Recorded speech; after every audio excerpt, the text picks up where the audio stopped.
Welcome back to Spiritual Conversations with Candace and Cari.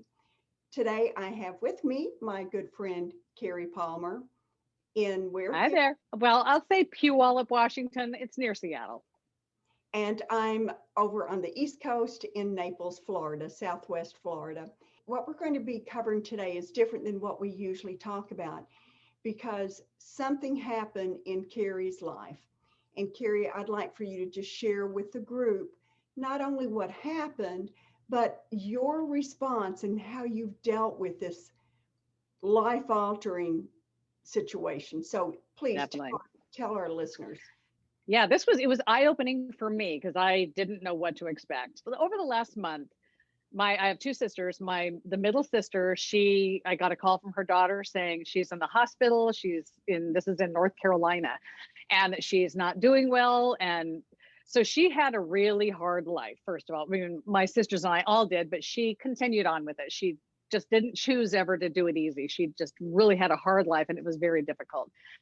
And so she was in the hospital, and they didn't think it looked good. So suddenly this life that has been peaceful of mine and living in, happy and bliss. Now a couple of her kids are calling me, and they are like stressed out and freaking out. There's a lot of family dysfunction. And so right now they really need family. Of course, they need their aunts. And so they're calling us, and it was awesome to be strong for them and help them through it. But, it ended up, she did end up passing. It was about a week or so ago. And so my sister died. Here I have two sisters. We have a very small family. Our mom died a long time ago. My real father died. And so my sister died, and where I'm at, I'm feeling, how do I feel about this? And it was, so where I am, where I've got over the last couple of years is, if you look at an emotional chart, you start off, extreme bliss, happiness, and it goes down just to, you go down, and way down low is grief and sadness. Right. I haven't dabbled in sadness or grief or anything below happy. And I swear 2 years. I mean, I refused. I don't fight. I don't have anger. I don't have stress. So that can't come out in me anymore. It's just who I am. I'm just at peace and I'm present.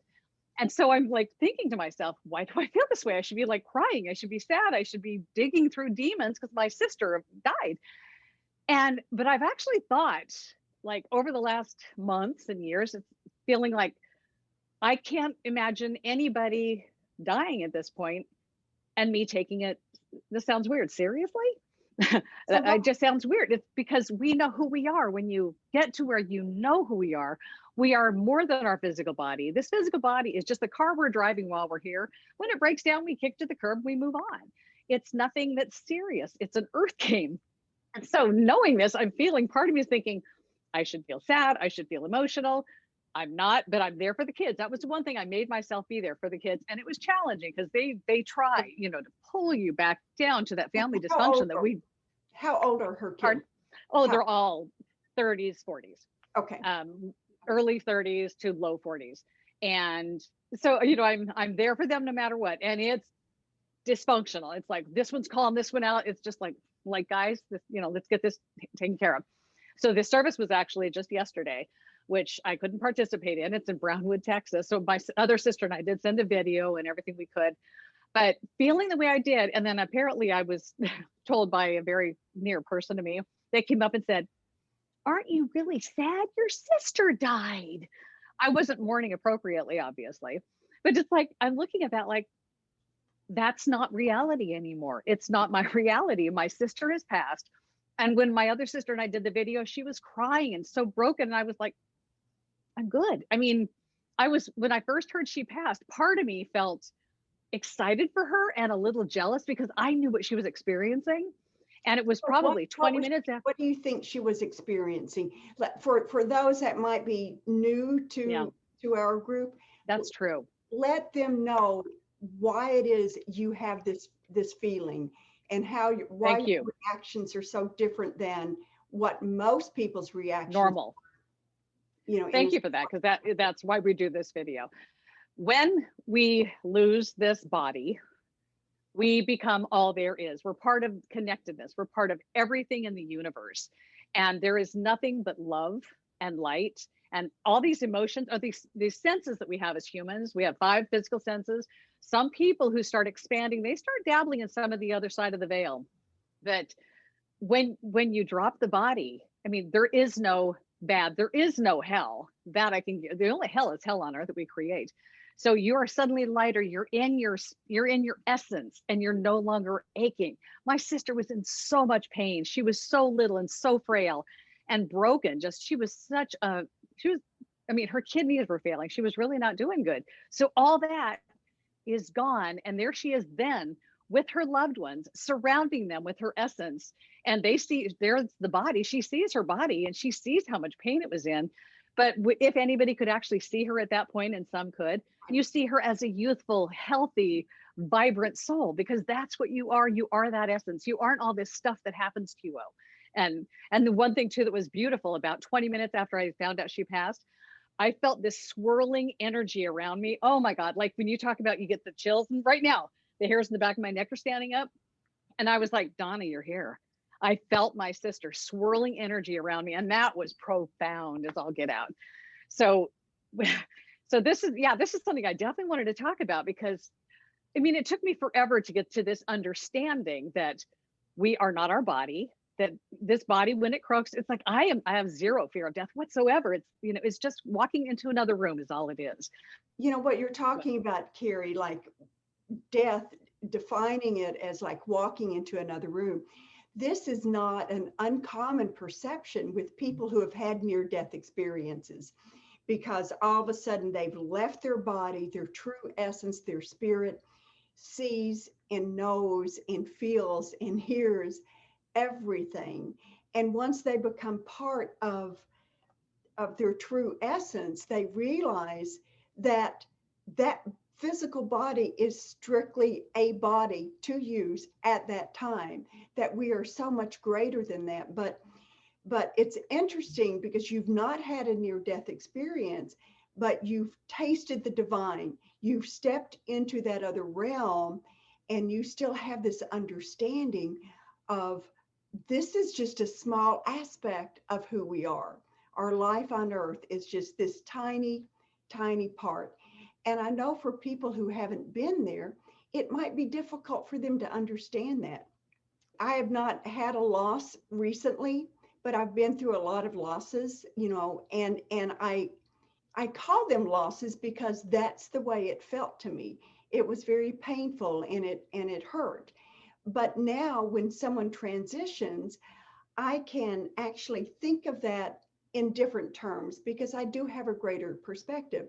I certainly know that they're in a better place. When your sister came to you and you felt her energy around you, that's part of her true essence of who she is. Now, for me, I'm still very well connected to the earth plane. And so I feel bad because I guess for selfish reasons, I won't see them anymore. And so, I generally am tearful, but I also get tearful when I'm happy too. There's so much more to life than what meets the eye. And I think it's beautiful that you're able to handle a loss with the amount of joy that you have, knowing that she's in a beautiful place right now. And what was interesting about this too is I do Facebook for reason. I mean, I don't do it because I want to sit there and be on social media. And I posted like a picture of me and my two sisters, because on Facebook is the only place any of our family is. I don't know any of our family. They're all over the country, and her friends from high school, a lot of them are on my Facebook page as well. So I posted all this for them. And right after that, and my niece posted like a lot of stuff, which was all tagging me. So it was all on my Facebook feed.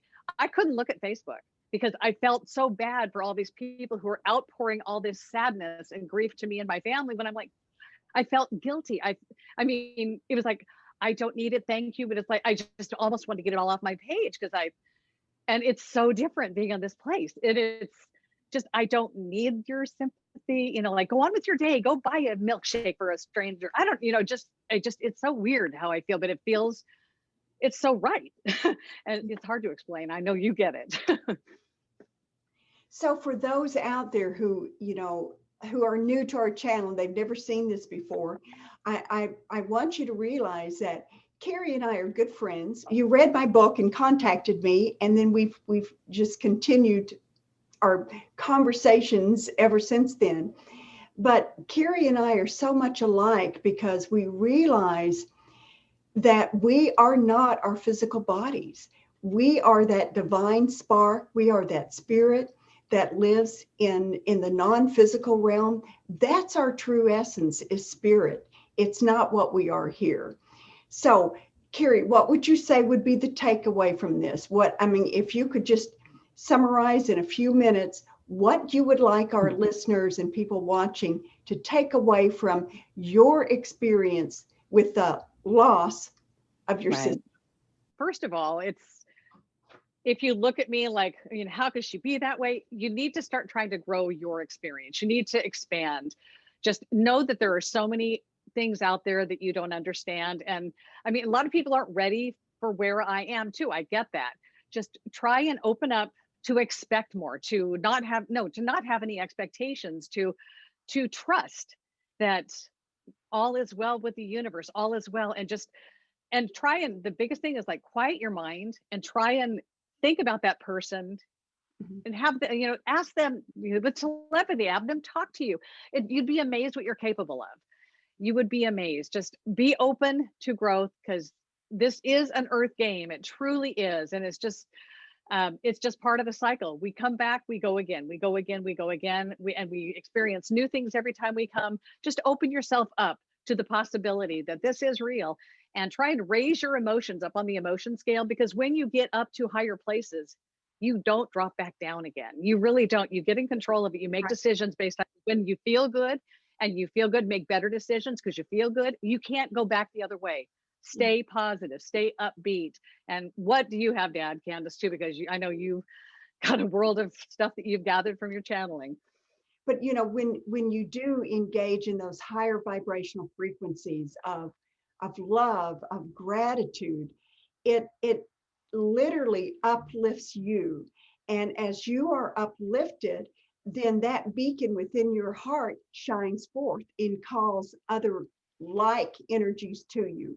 So it's a win-win situation where you can actually step into what Cari's talking about. Here she is confronted with a situation that most of us would be devastated over. Yet she's able to rise above that because she knows there's much more to life than just what this physical body brings to it. Yeah. So I think this is a good lesson for all of us. So thank you so much for sharing. I know my pleasure. Our time is up, so we would love for you to give us a thumbs up if you like it, subscribe, be sure to share these videos with others, and until next time, we'll see you. We will see you later. Bye. Bye. Thanks for listening.